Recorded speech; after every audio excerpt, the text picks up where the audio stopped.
English, so welcome. Here some appetizers to start with. So here you have crispy onion bite with smoked eel and fresh herbs. You're following with the octopus and Caesar sauce. And here the fried kromeski, so it's a specialty from Pays Basque. It's marinated veal with some onions and pepper. Enjoy! Yes.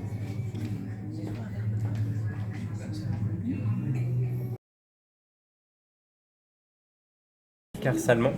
It's located in Marolles-sur-Aie next to Épernay, so it's the perfect place in Champagne to pick the grape from different regions. Here you have the three main grapes of Champagne, Pinot Noir, Pinot Meunier and Chardonnay. So it's really fresh and crisp. You have a lively acidity with some citrus notes, white flower and lots of apple flavors as well. And it's quite rich and dense with really thin bubbles. Enjoy. Monsieur, pour vous, donc le saké Junmai d'Aginjo, situé dans la région de Ehime au sud du Japon. Vous êtes bien sur un saké japonais, donc il n'est pas distillé, uniquement fermenté, donc à 15 degrés d'alcool, à différencier des sakés chinois. Je vous laisse goûter. Vous êtes sur un saké assez floral, sur des notes un petit peu roses notamment. Monsieur, you are following the mise en bouche with mushrooms, so it's set mushrooms. Here we have celery, fresh celery and celery cream. You have crispy bread inside and comté cheese on the top with the yellow wine emulsion. And here the marbled brioche made by our pastry chef with mushrooms and some cashew nuts. Enjoy!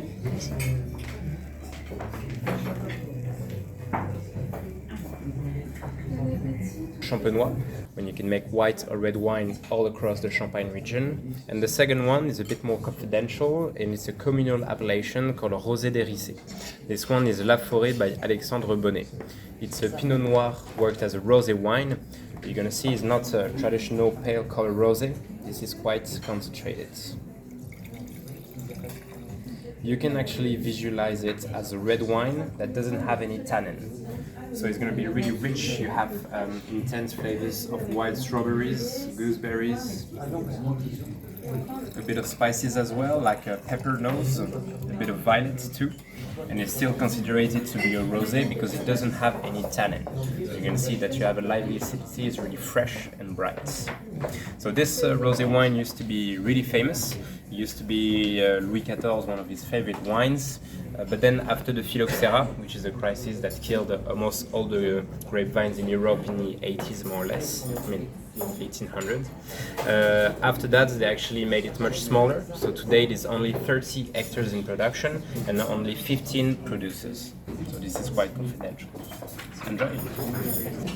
So here you're starting with the first entrée. It's a land and sea entrée with red mullet fillets with a dry cecina beef. You have a corn cream with caviar. It's a vintage caviar from the Storia house. So it's an Aquitaine caviar. And here to go with the pastry chef make the pink pepper brioche. Enjoy!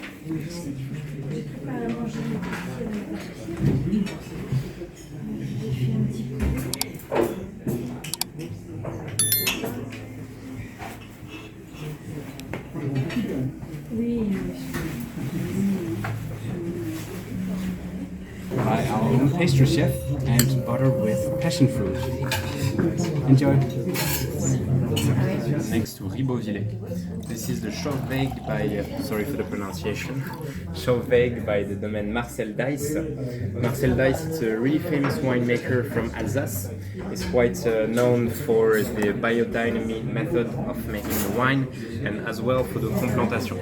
The complantation is a system of planting the grapes when each ones are going to be next to each other and they all harvested together without making the differences of the grapes. So one might be a bit more matured, the other one maybe a bit less ripe. So they all fermented together, so it creates kind of a cohesion and a harmony in the blends. So one year to another, the wine can be very different. It's a bit of a way of expressing the nature through the wine, whereas trying to make a wine with what we have is a bit of different ways of thinking. So this one, Schopfweg, means the way of the ship, in a way. This is why you have a lovely ship here on the bottle. They look a bit weird in Alsace, I guess. This is a complantation of different type of Muscat, different type of Pinot as well, and Riesling. So you're gonna see it's a very fresh wine, very vibrant. You have some beeswax flavors, a bit of honey as well, something quite spicy too, and you have a bit of tannin. Like the wine has a good grip, so it's really interesting for white wine. Enjoy.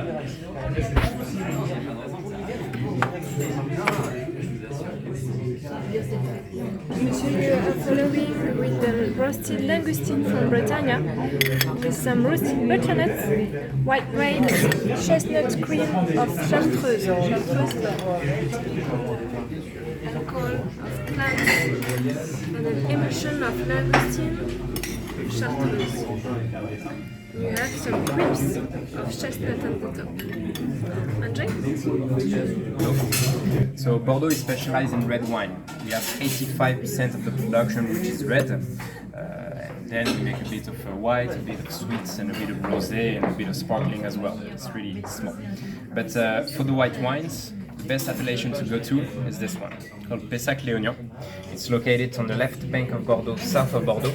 It's actually a historical vineyard in Bordeaux because it will be one of the first one, because it's just outside of the city.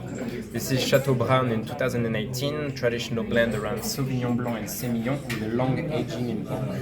The Sauvignon Blanc is going to bring a lot of citrus notes and slightly herbaceous as well. The Semillon, a bit more body, a bit more fruitiness. The aging in oak is going to bind together both and also bring some buttery and vanilla flavors.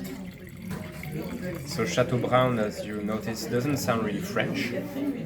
So he used to be a French owner, but that lost all his money, so he had to sell the chateau.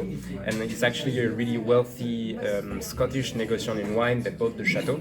A few actually in Bordeaux, because he has one in Margaux as well, called Cantonac Brown, quite known as well. And this one is in Pessac-Léognan. Enjoy! Following here with the dory fish, the John Dory fish. Here with the cauliflower, grilled cauliflower. Here in cream, and have purple cauliflower on the top, with fresh salicorn and peanuts. So peanuts from Souston in the lens near Bordeaux. So it's French peanuts here. We have brown butter emulsion. Enjoy! Armagnac. And this one is a bit special, it's a bit out of time because it's a quarter of a century old. It's from 98. This is Château de Sabazan. The appellation is, well, here is Côte de Saint-Mont, but it's actually not on date anymore because this appellation is not like this anymore. It's only called Appellation Saint-Mont. It's just north from the Appellation Madiran. It's a bit more famous. And the grapes are the same. They have Tannat, Pinot, and Ferser Vadou. The Tannat is an intense grape that in its youth is quite severe, but as it gets older, it gets really smoothen and open up all its aromas. So this has some cacao flavors, a bit of a menthol as well, some leathery notes, a bit of a tobacco leaf too, and some really ripe berries. For me, it's mainly strawberries, a bit of really ripe, almost jam of raspberry as well. So this is Château de Sabazan, 1998, Côte de Saint-Mont. Enjoy!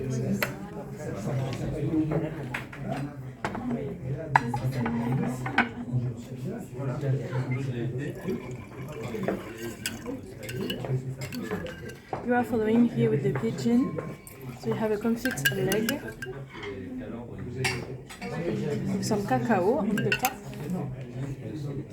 and two pink sucres with parsnip in cream and chips with grilled beetroots. Here the cooking juice, the pigeon juice infused with the cacao too, and you have some black garlic and cacao, very good here together. Enjoy!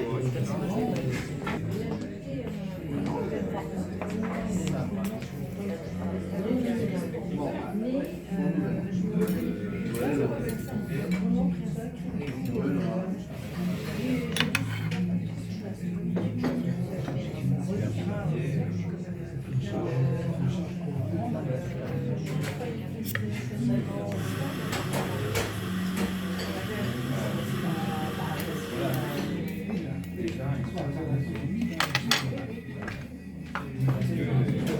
come with, I've got some honey, green tomato marmalade.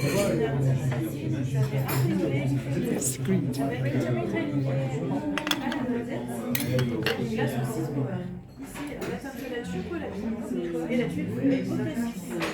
Château Marté 2021, Sainte-Foy, Côte de Bordeaux.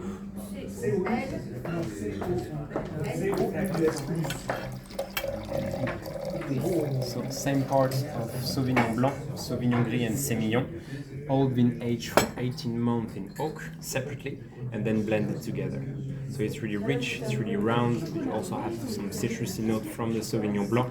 The idea is to prove that you can make a gastronomic wine in Sainte-Foy, Côte de Bordeaux, which is an appellation not really well known, and quite often the wine made in this region is used to make entre-deux-verres wine, which is very nice wines from Bordeaux, but more for aperitif, or more to go with the oysters and different seashell fishes, and really high acidity and really fresh. This is obviously more gastronomic and more round. Enjoy! So here, Madame, you finished with the fermented pear. So the pear was fermented by our pastry chef with some black tea. The lacto fermentation. So with some acidity here. So you have pear in ice cream and fresh pear. And you have honey, so you have a barley and honey sweet cake and honey sweet cream. And the black tea, here it's liquid inside, the black tea inside and the black tea on the top. And you put some honey on. So it's raw honey from our honey maker in Léognan, near Bordeaux. So it's a biologic honey, an organic honey here, and a spring honey. Spring flower honey. So you have some wax too.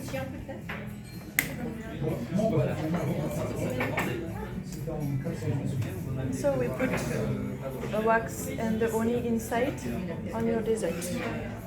And the pastry chef wants to mix it. Mix the honey with everything. Here with a cocktail. This is a cocktail around tea. So the tea that is used is a Yunnan tea, is a Pu'er. Pu'er is a small village in the mountains of China where they produce fermented tea.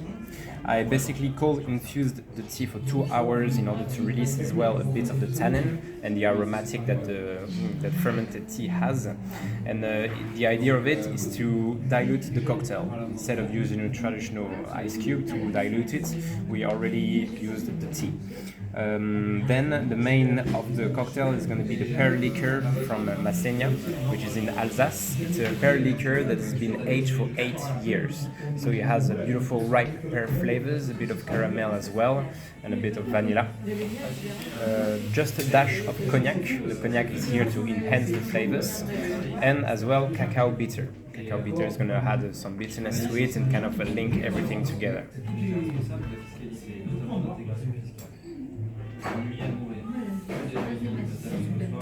So you have one ice cube as well in here to kind of dilute a bit more and to keep it cold. Enjoy! It's a citrus sorbet, and on top you have hazelnut praline. Then here this is the tuile with cassis and vanilla stuffed.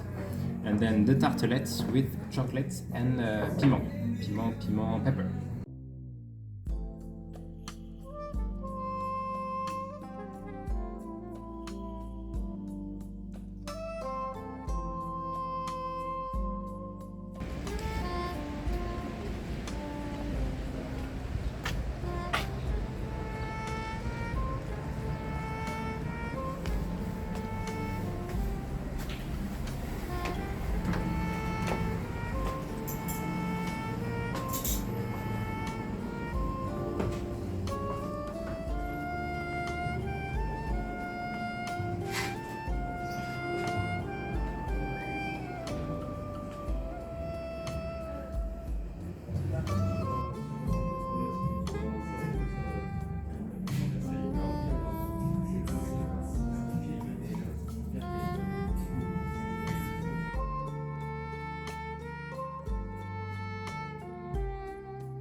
Please subscribe to grow this channel. If you like this content, give a thumbs up, share it with your loved ones, and leave a comment.